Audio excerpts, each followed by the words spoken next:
Liam Drake had never been the sentimental type. After nearly 3 decades of working in land surveying and infrastructure logistics, he had developed an instinctive distrust for most things romanticized, land ownership included. But when the call came last winter that his mother had passed, and the paperwork arrived weeks later confirming that the family's long-neglected lakeside parcel had officially transferred to his name, something stirred in him. Not nostalgia exactly, and not grief either. It was more like a cold obligation waking up from hibernation.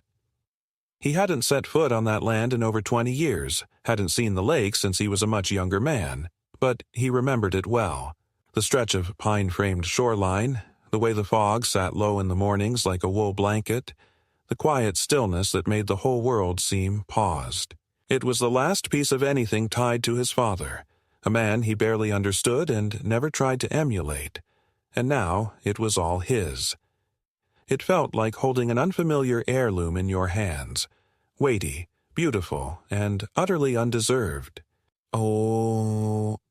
He didn't plan to do anything with the property right away.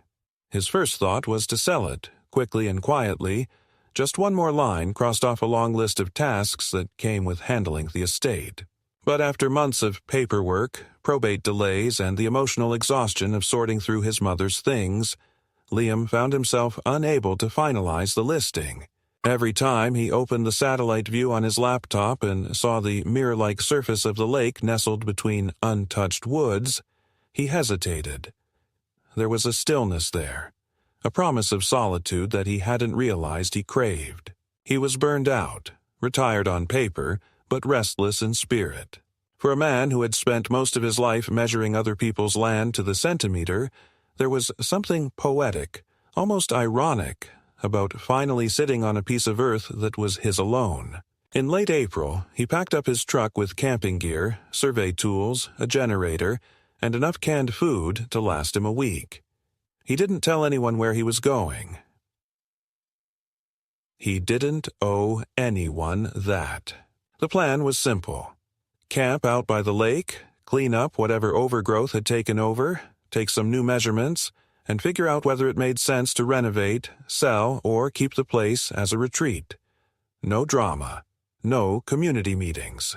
No one to answer to. The first thing he noticed when he arrived was the gate. There had never been a gate when he was young, just a rutted gravel path that wound through the woods and opened up onto the clearing by the lake. But now, welded steel bars stretched across the entrance, clean and unmarked, bolted into concrete posts that were clearly less than a decade old. It was the kind of gate you might find guarding a community park or private subdivision, not a neglected private parcel surrounded by dense forest. There were no padlocks, but a keypad had been mounted to the side, blinking quietly like a warning. He cut the gate open with a battery-powered angle grinder, sparks scattering across the gravel like fireflies. If someone had a problem with that, they could come and say it to his face. As he drove onto the property, he kept noticing details that didn't fit. The road, once overgrown and soft with pine needles, had been cleared and packed. Someone had installed signage, faded but legible, directing to a picnic area and dock access. There were benches bolted into concrete slabs under the trees near the water's edge. Trash bins. A fire pit ringed with stones and a steel grill mounted to a post. He parked his truck beside the tree line, stepped out and stood there for a moment, taking it all in. Someone had been using his land, not casually or accidentally, but in a coordinated, repeated, deliberate way. He walked down to the lake and stood at the edge of the wooden dock that had definitely not been there the last time he visited. The structure was well built, likely pressure-treated wood, still in good condition. Liam crouched and ran a hand over the surface. He could tell by the grain that it was no older than 5 or 6 years. This wasn't the work of trespassing teenagers or squatters. This was infrastructure, planned and maintained. He pitched his tent at the far end of the clearing, away from the benches and the dock, where the tree cover was denser and the air cooler. That night he lit a fire, opened a can of beans, and listened to the frogs and cicadas stir in the brush. The night air was calm, but something in his chest felt unsettled. Not fear, exactly, but a sense of quiet encroachment, like someone had rearranged the furniture in a house you haven't lived in for years. The next morning, just as he was boiling water for instant coffee, a pair of patrol cars rolled up the gravel path. No sirens, no lights, just the unmistakable crunch of tires on loose stone and the flash of county insignias on white doors. Liam stood as the officers stepped out. One was younger, maybe early 30s, trying too hard to look casual with one hand on his belt. The other was older, thick-set, and slow-moving, the kind who'd seen everything and now tried to avoid seeing anything. "Morning," Liam said evenly, shielding his eyes from the sun. "Morning," the younger officer replied, not quite meeting his gaze. "We had a call. Said someone was camping out here without permission." Liam motioned behind him toward the tent, the fire ring, and the now extinguished coals. "I own the land," he said simply. "Got the deed in the truck if you want to see it." The older cop gave a long, tired sigh. "We don't doubt you, Mr. Drake. Liam Drake." "Right, Mr. Drake. It's just, there's been some confusion lately. The association around here, they've got a map that shows this lake as part of the community recreation zone. They were under the impression it was public. It's not." "We're not here to argue that," the younger cop said quickly, "but it'd help if you could contact the, neighborhood group. Let them know you're the owner. You know how it is. Some of these folks are very protective about their amenities." Liam stared at him. "Amenities?" The cop gave a small shrug. "Just saying. Might save you a headache." They didn't press further, didn't ask him to leave, but the message was clear. Someone out here believed they had a claim to what was his. And they had enough influence to get a police response without even knocking on his door first. That night, he didn't light a fire. Instead, he sat by the water, staring at the silent houses in the distance through the trees on the other side of the lake, their windows glowing faintly in the dusk. He wondered how long this had been going on. Who had ordered the dock? Who hosted the barbecues? And how many people had believed, without a second thought, that this land, his land, belonged to them? He wasn't angry, not yet, but he was beginning to understand that this wasn't going to be a short visit. There were too many questions, and someone, somewhere, was going to have to answer for them. The second morning was quieter than the first, but not in a good way. Liam awoke with the feeling that something had shifted, not in the landscape, but in the air itself, like the first subtle tremor before a landslide. He'd expected solitude, even the occasional curious passerby. What he hadn't anticipated was the invisible hostility now surrounding him. The silence felt different, calculated, measured. He made his coffee and walked the perimeter of the clearing, noting a strange series of new footprints near the edge of the dock. They weren't his. Heavy-soled boots, fresh in the dewy soil, leading right up to the lake and back into the trees. They hadn't been there the night before. He spent the rest of the morning clearing brush along the southern edge of the property, trying to occupy his hands while his mind ran loops around the previous day's events. The gate, the benches, the dock, the police. The officers hadn't returned, and Liam hadn't expected them to, but the encounter had shaken loose something deeper.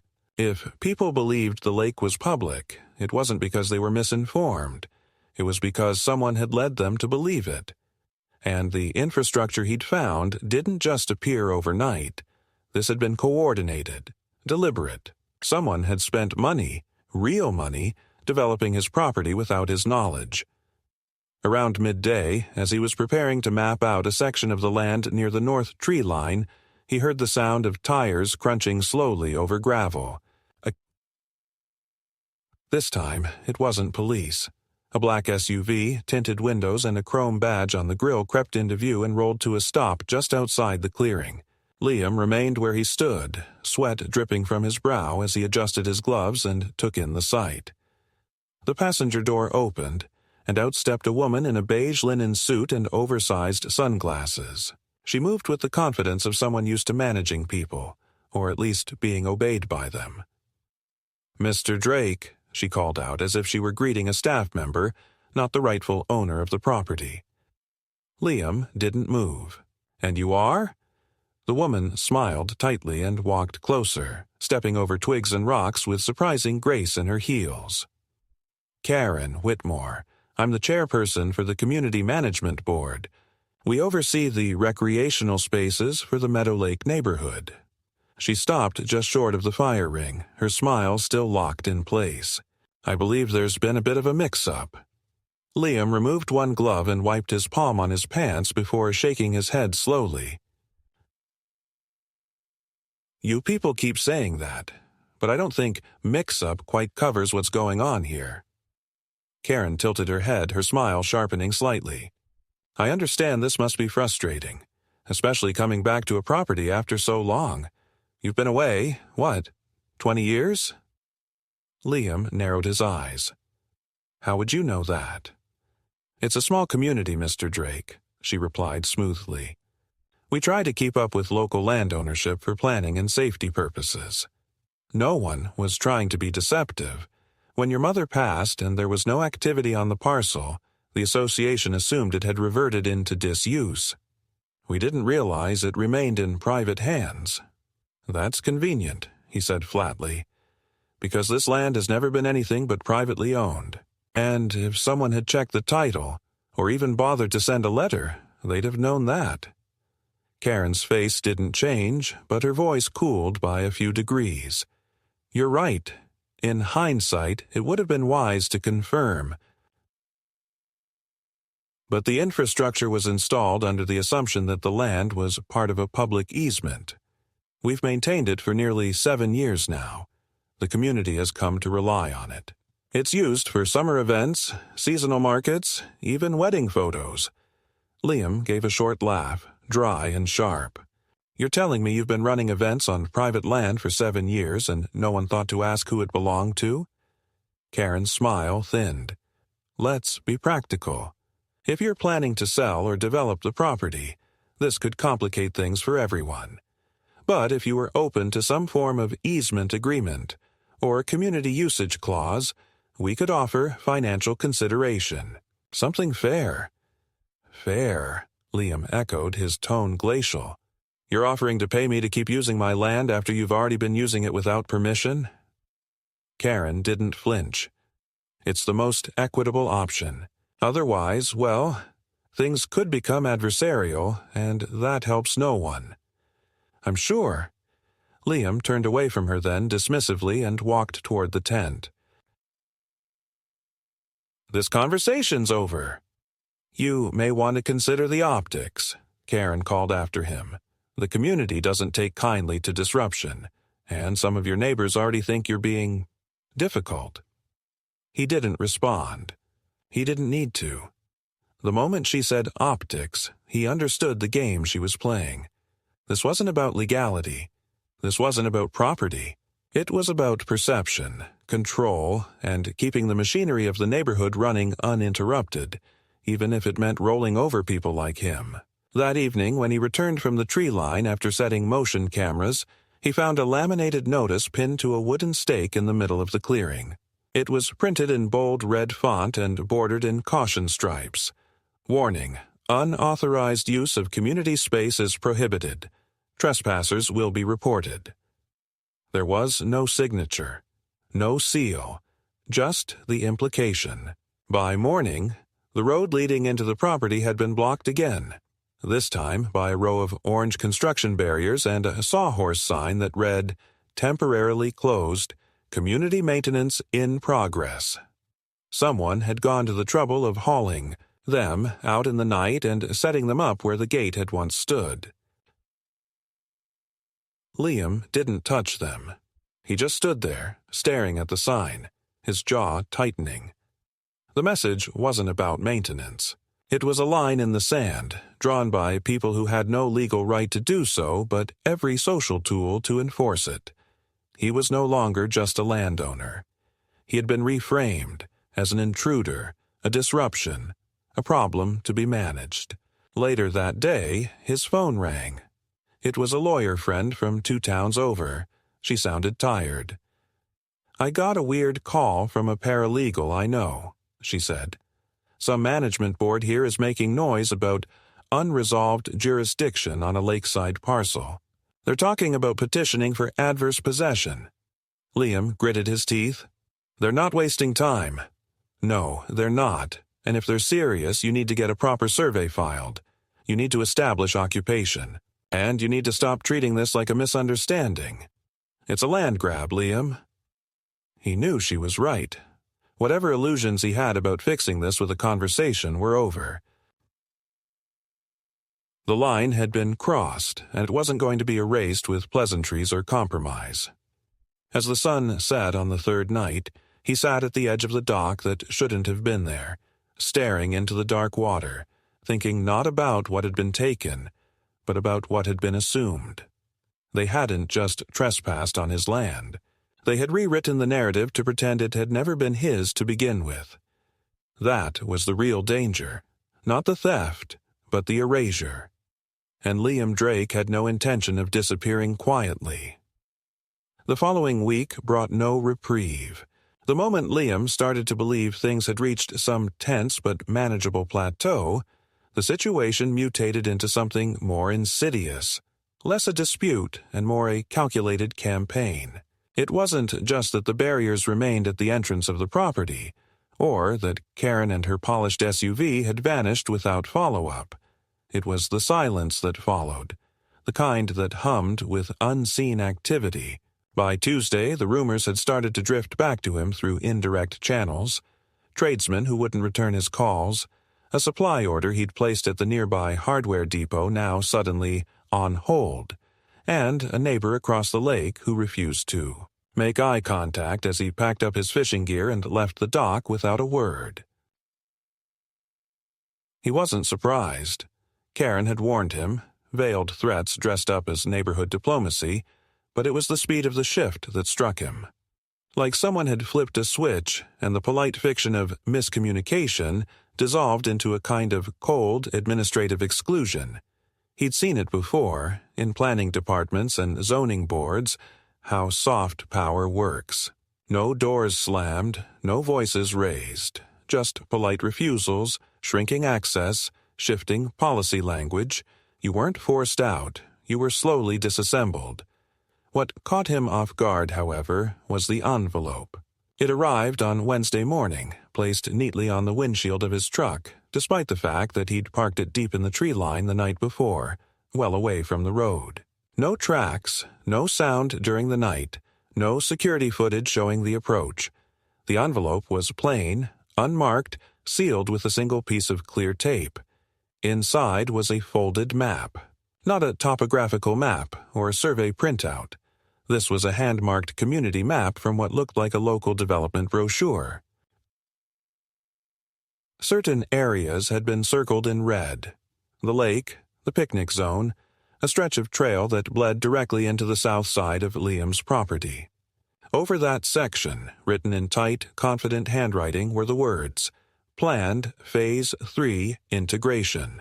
Beneath that, in smaller print, pending owner resolution or reclassification. It wasn't a warning. It was an internal planning note, a whisper from some layer of management that hadn't counted on his return. He stared at the map for a long time, then folded it slowly and put it in a folder with the rest of the documents he'd begun compiling. Copies of his deed, his mother's will, aerial photos from past years, and now this. He wasn't a man who chased conflict, but he wasn't going to be quietly legislated out of his own land. By Friday, the contractors arrived. 3 men in neon vests and white hard hats pulled up in a marked utility vehicle. They didn't knock or announce themselves. They simply parked near the clearing and began unloading what looked like soil testing equipment. Long rods, sample tubes, digital gauges. Liam intercepted them halfway between the lake and the fire pit, his boots crunching hard into the gravel as he approached. "Who sent you?" he asked, his tone flat but firm. One of the men, younger and clearly not in charge, glanced toward the oldest among them. That one stepped forward, clipboard in hand. "We're here on a site analysis permit, standard environmental impact pre-check. Should only take a few hours." Liam took a step closer. "Who issued the permit?" The man blinked. "The Meadow Lake Development Office." "This is private land. You're trespassing." He held out the clipboard, but Liam didn't take it. "I'm not going to argue with you," he said, voice lowering. "You've got 60 seconds to load your gear and get off my property. Next time, I won't ask." The man hesitated, then offered a tight nod. "We're just following orders."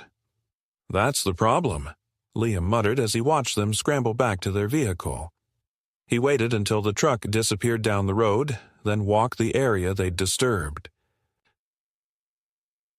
The soil was marked. Thin metal rods left embedded every 20 feet. He pulled each one out by hand, planting them in a neat row at the edge of the clearing like a fence of warning spears. That night, someone dumped garbage on the gravel road. Not just a bag or two, but nearly a dozen torn black contractor bags, their contents half rotten and clearly from multiple households. Liam arrived at the scene in the early morning, his truck grinding to a halt as he saw the carnage sprawled across the access path. Banana peels, styrofoam, meat packaging, old receipts, flattened soda cans. A deliberate mess. Designed for maximum smell, maximum flies, maximum insult. Not the act of teenagers. This was an adult's temper tantrum, a collective, curated strike. It took him an hour to clean it, during which not a single car passed, though he knew people were watching. They always were. After that, he installed trail cameras in a wider radius, some visible, most hidden. He began documenting every detail: timestamps, footprints, vehicle tracks. The folder thickened with evidence, though it all felt theatrical. He wasn't trying to prove something to himself. He was building a case, slowly, methodically, as he'd done years ago when his job required him to prepare reports to block illegal land development or expose encroachment scams disguised as utility work. But this wasn't corporate.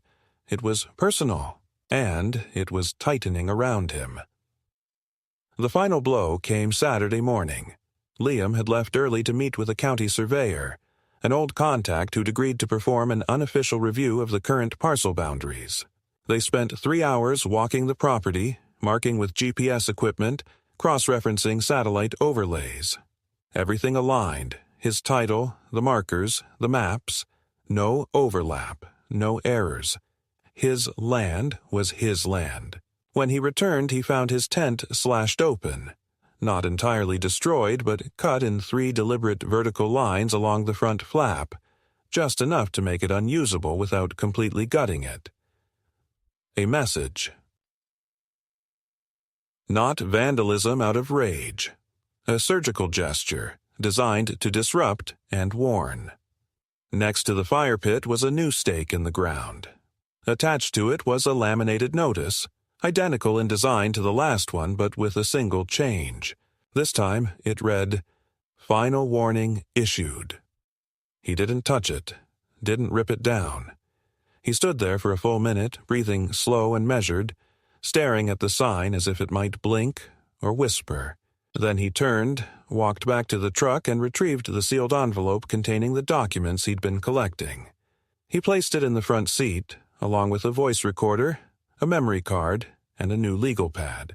That evening, he drove to the nearest town with a functioning legal records office and paid for certified copies of every relevant title and plat map in the county register. He called a lawyer, not a friend, a firm, one with a reputation for aggressive litigation and quiet settlements. The next morning, the barriers were gone, not moved, not pushed aside. Gone, as if they'd never been there. The fire pit was cold. The trash bins had been emptied. Even the slashed tent had disappeared. The clearing was spotless. Too spotless. It wasn't a truce. It was the silence before the next move. A reset. And Liam, for the first time in over a decade, felt the old reflexes return. The slow breath, the narrowed focus, the calibrated patience. They wanted a conflict he would walk away from. They were about to learn that Liam Drake never walked away from the ground he had the deed to. The next few days unfolded with an unnatural calm, the kind that felt more strategic than coincidental. Liam sensed it immediately, not because things stopped happening, but because everything stopped visibly escalating. No new signs appeared, no vehicles rolled up the gravel path, and the lake, which had once been populated with idle kayaks and dog walkers from the nearby trails, now sat untouched and eerily still. It wasn't peace. It was silence disguised as patience, the kind of false lull that made you glance over your shoulder even when standing alone. Liam used that silence. He took the time to reorganize his notes, photograph every inch of his property line, and revisit the old paperwork his mother had kept. Tucked among the estate documents was a copy of a survey from 1989, signed by a firm he recognized from his early career, its seal still valid under state law. More importantly, the survey explicitly outlined the lake and adjacent woodlands as part of the parcel. No easements, no public overlays, no shared access agreements. It was private. Completely. Indisputably. The real turning point came from a direction Liam hadn't expected. On a humid Thursday afternoon, while organizing a folder of aerial photographs taken over the last decade, he received a call from the environmental firm he'd contacted in the first week, just a placeholder request for water and soil quality analysis, in case legal pressure was needed. He hadn't expected to hear back so soon. The voice on the other end introduced herself as Dr. Janelle Stroud, a lead technician who had personally reviewed the most recent data points from the lake and surrounding forest floor. Her tone was brisk, professional, and very much not the friendly type that sugar-coated uncomfortable information. She got straight to the point. There are elevated levels of phosphates and artificial nitrates in the western side of your lake bed, she said, the kind you don't get from natural runoff. It's likely lawn chemical displacement, but the concentrations are too high to be explained by one or two properties along the shore. This looks like systemic pollution, maybe even direct channeling. Liam pressed the phone closer to his ear. Channeling? Drainage, she clarified, controlled flow. Either old infrastructure or something deliberately routed to offload wastewater or over-irrigation overflow into your lake. We've seen this in other cases where neighborhoods route backyard drainage away from their own lots. He closed his eyes, the pieces beginning to align with a sickening precision. You're saying someone's been dumping through engineered redirection? That's what the soil tells me, she replied. We'll need to do a pipe trace to be certain, but preliminary signs suggest long-term flow. How long is long-term? I'd estimate 5 to 7 years.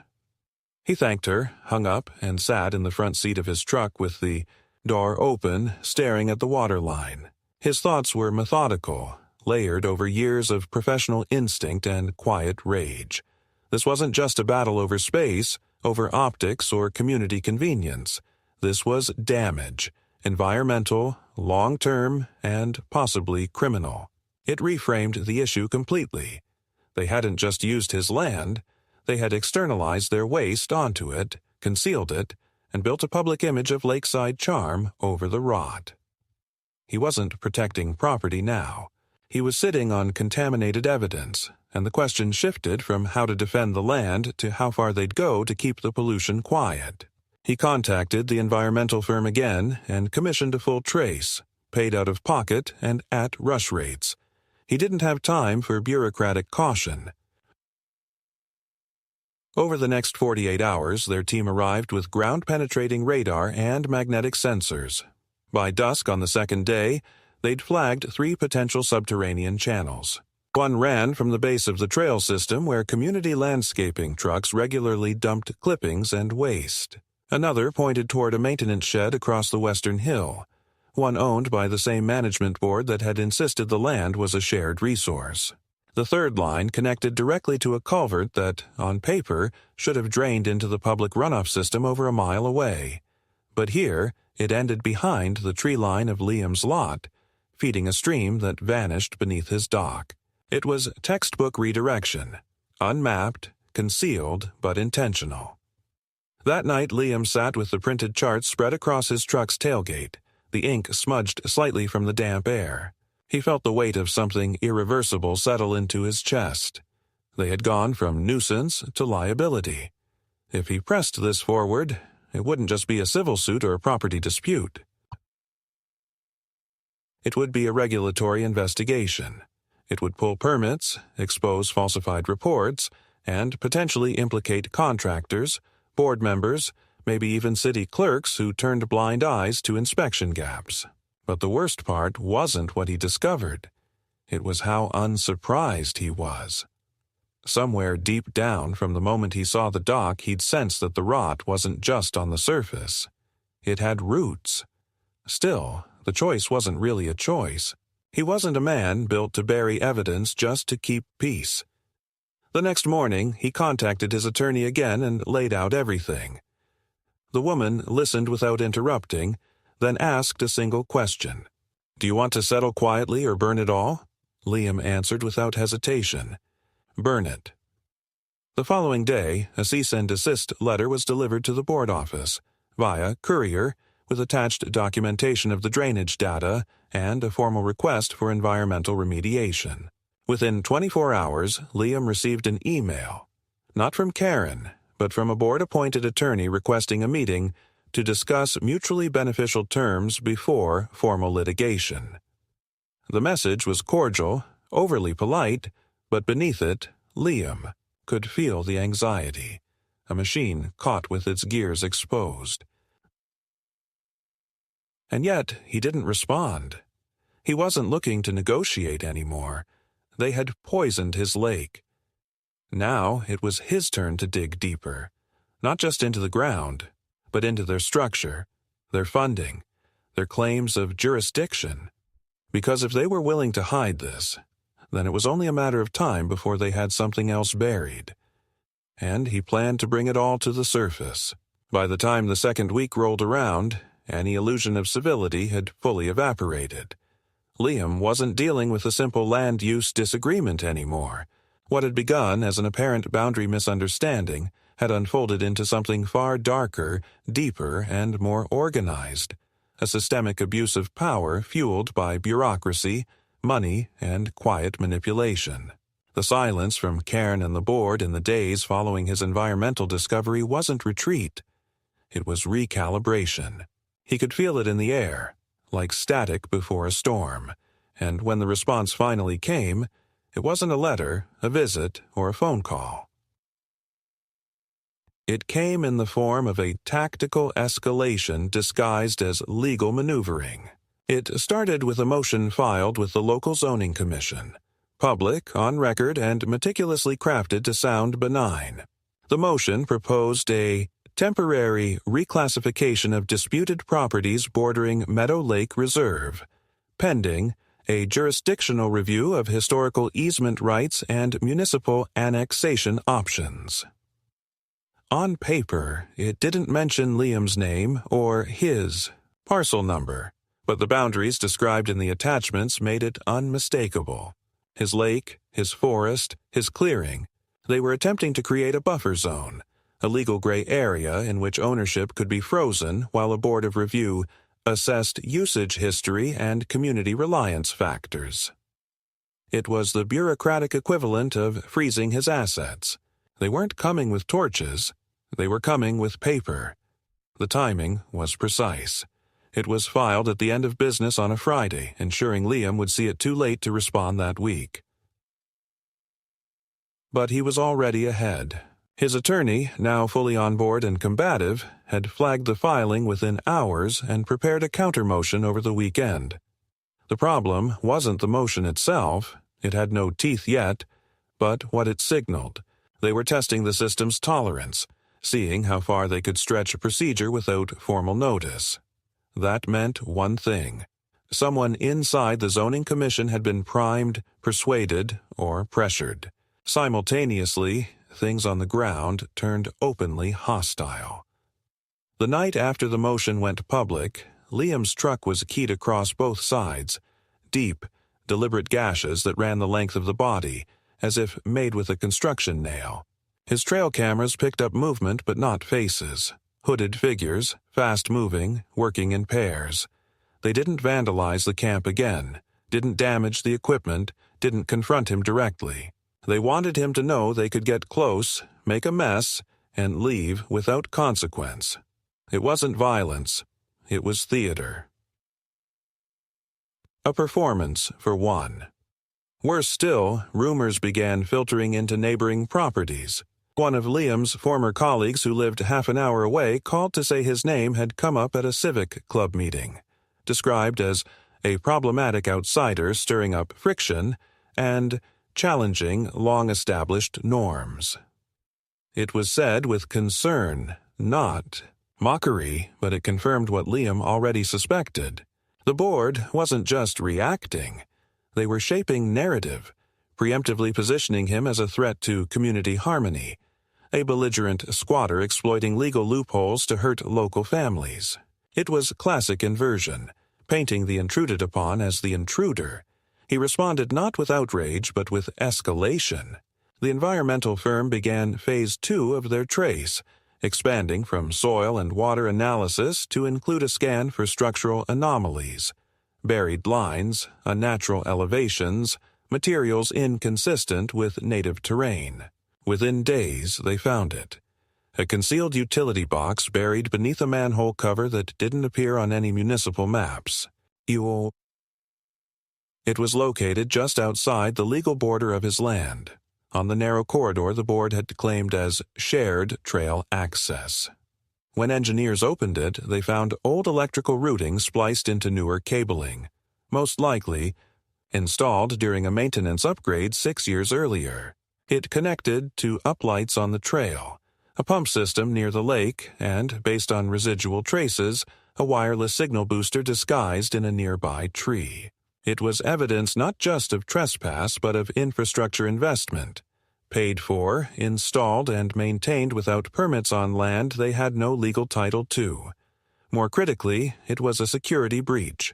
They'd wired parts of his perimeter not just for comfort, but for control.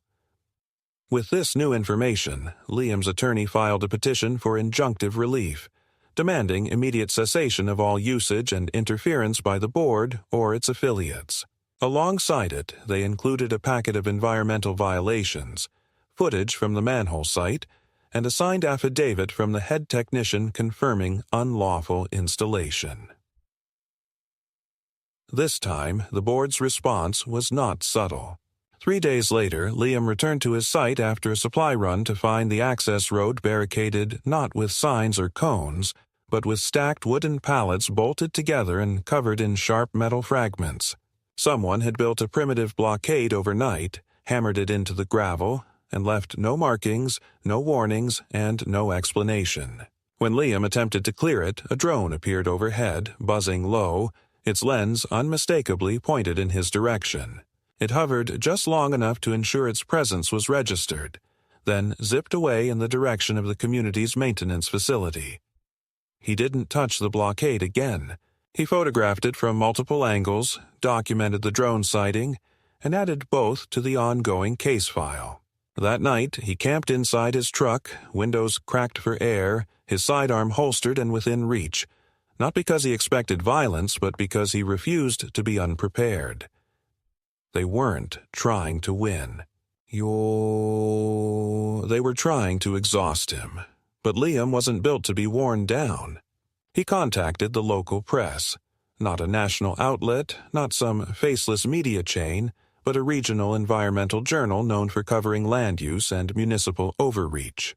He sent them the evidence, not as a cry for help, but as a warning. If this story broke publicly, it would cost reputations. Then he doubled the motion cameras and began scouting the nearby ridgeline for alternate ingress routes. He wasn't leaving. If anything, he was becoming more entrenched. The next morning, the blockade was gone. No debris, no damage. The gravel was swept clean, as if erased by professionals. But in its place stood a new symbol, a small wooden sign staked deep into the dirt. It bore no logo, no signature, just a single phrase in serif font, laser-cut and sealed in gloss. This property is under protective community stewardship.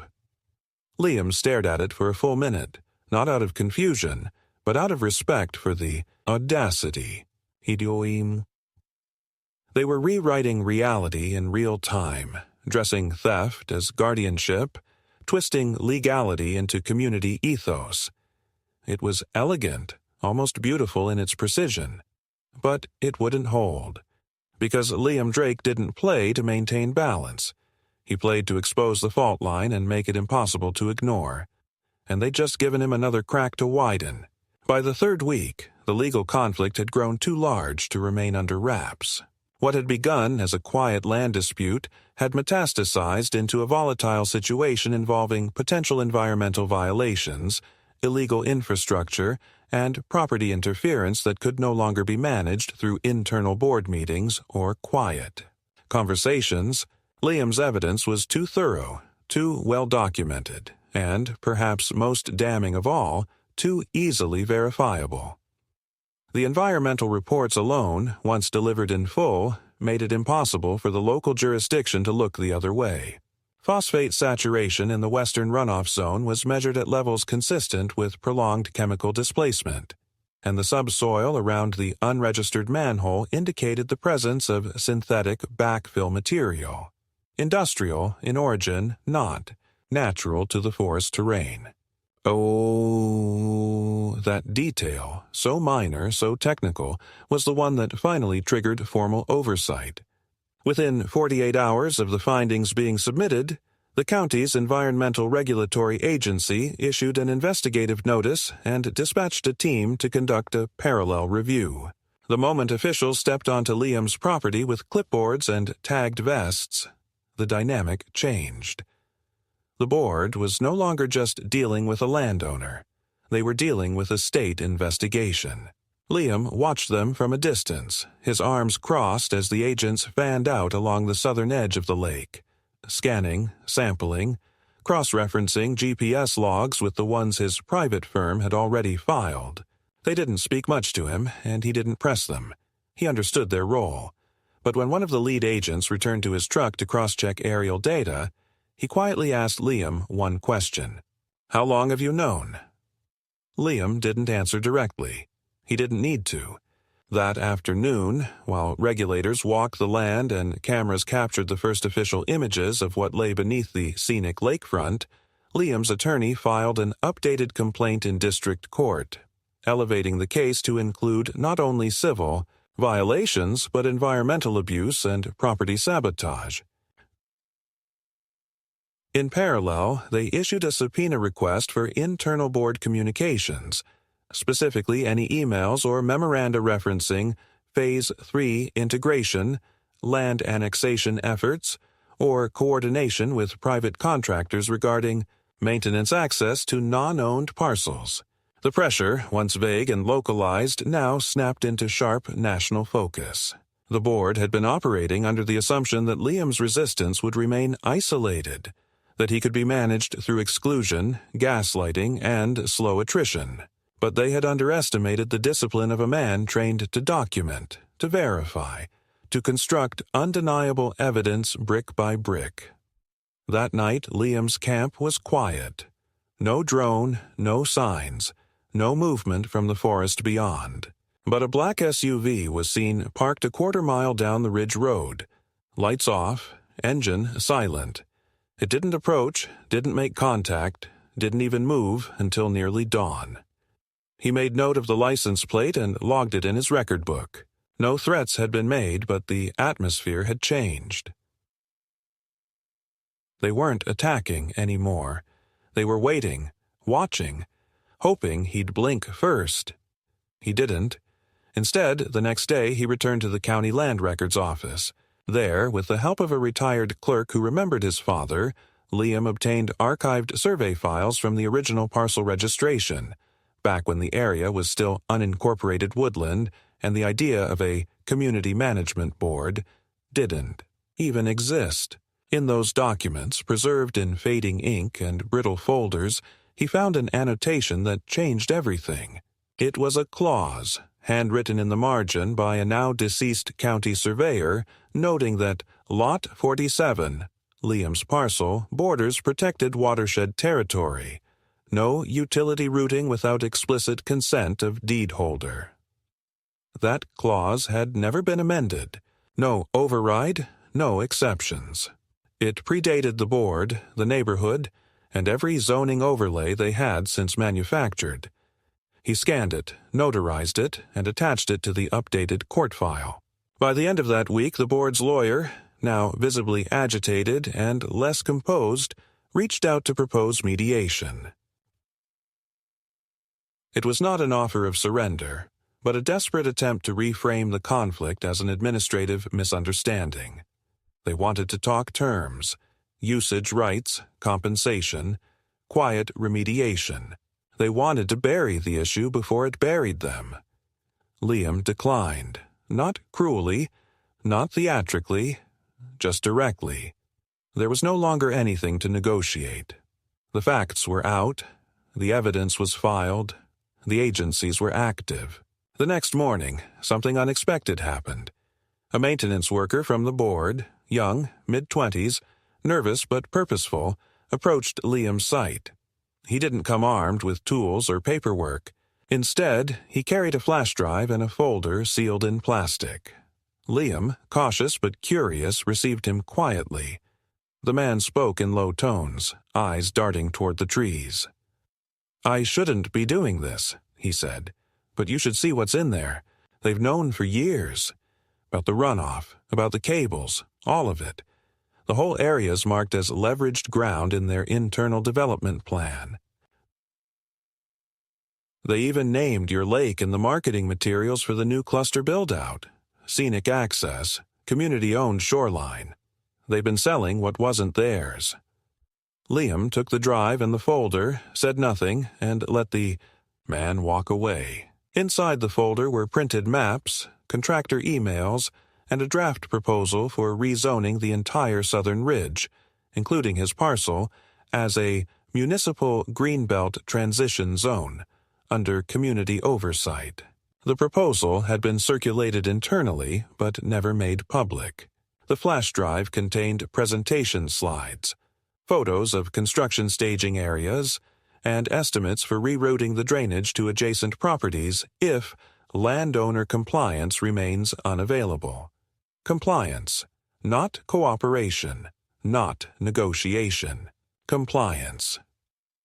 That night, Liam sat at the water's edge, the moon reflected in the lake that had been poisoned behind his back. Its image still beautiful, but its truth corrupted. He wasn't angry anymore. What he felt now was something heavier, calm, cold, and carved from resolve. They had tried to erase him, turn his land into a tool, a commodity, a means to an end. They had done it in silence, with documents and smiles and platitudes about community. But now the silence was broken. The next day, he authorized full release of all collected data to the Environmental Oversight Board, the press outlet, and a legal archive with public access. It was no longer just his case. It was a matter of public record. And whatever happened next, reputational collapse, agency fines, criminal investigations, it would be because they'd tried to bury a man who still knew how to dig. The fallout was not immediate, but it was thorough. It came not in the form of dramatic arrests or televised press conferences, but through a cascade of administrative responses, regulatory letters, silent resignations, and the steady erosion of authority that could no longer sustain the weight of exposed truth. Within 3 weeks of Liam's full release of documentation, the first official findings were made public by the Environmental Oversight Board. The report confirmed the presence of unauthorized infrastructure routed through private land, the unlawful redirection of chemically tainted irrigation runoff, and active concealment of those systems through unpermitted construction methods. The language was sterile, bureaucratic, but the implications were not. The board's leadership was named, their permitting history flagged, and their accounting practices referred for audit. Public statements followed, weak, contradictory, desperate attempts to recast their actions as well-intentioned errors. But by then, the narrative had already shifted. No longer were they the guardians of community standards. They were, in the eyes of both residents and regulators, orchestrators of a silent land theft sustained by lies and bolstered by structural arrogance. Karen Whitmore vanished from the board within days of the report's release. No announcement. No farewell letter. Her name was scrubbed from the association's website, her role quietly redistributed among other members too stunned to do anything but follow protocol. But Liam didn't watch their collapse with vindication. It wasn't triumph he felt. It was relief that the structure cracking under its own corruption was no longer his burden to hold back alone. The court, upon review of all submitted materials, issued a formal judgment affirming the entirety of Liam's property lines, nullifying any community claims of easement or shared access, and recognizing the environmental violations as grounds for punitive liability. A civil settlement was reached, undisclosed in public but sufficient to cover full remediation, reforestation, and the implementation of runoff redirection away from his lake. Part of the agreement required the removal of all board-installed structures, benches, signage, lighting, and docks within 30 days, under regulatory supervision. Liam chose not to attend the removal. He had no desire to watch a crew tear apart the stage that had been built on his land without his consent. Instead, he spent those days rebuilding, quietly, methodically. Not developing the property, not fencing it in or posting cameras at every turn. He did something else entirely. He designed the lake's perimeter as a natural reserve. Not a public park, not a retreat for others, but a living boundary meant to protect what mattered without inviting what didn't. He laid native stone pathways through the pine shadows, replanted along the degraded shoreline, and established a protected buffer zone where the worst of the chemical saturation had taken root. It wasn't just restoration. It was reclamation. Visitors came, of course, not officials or media, but locals. Some curious, others ashamed. A few offered apologies. Most simply said nothing, only nodding as they passed, sensing that what had been taken for granted could no longer be treated as shared. The lake looked the same as it always had. Still, quiet. But something in its silence had changed. It was no longer vulnerable. It no longer tolerated interpretation. In the months that followed, Liam returned to the rhythms he had forgotten. Early walks along the water, quiet evenings with handwritten notes and slow meals. The deliberate labor of clearing brush and splitting firewood without rush or noise. He didn't talk about what had happened, didn't offer the story unsolicited. But the folders remained. The documents, the photographs, the timestamps, the printed emails, all of it carefully sealed, preserved, and placed in a locked cabinet in the rear of the cabin he eventually built. Not as a trophy, as a record, a warning, proof that even when power moves in shadows, truth still casts longer ones. He never heard from Karen again. The black SUV never returned. The community meetings carried on without him, and the new board never attempted contact.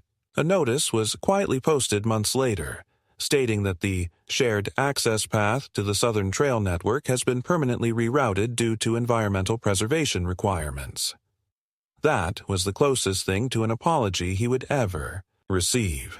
But it was enough, because the land was quiet now, and it was his.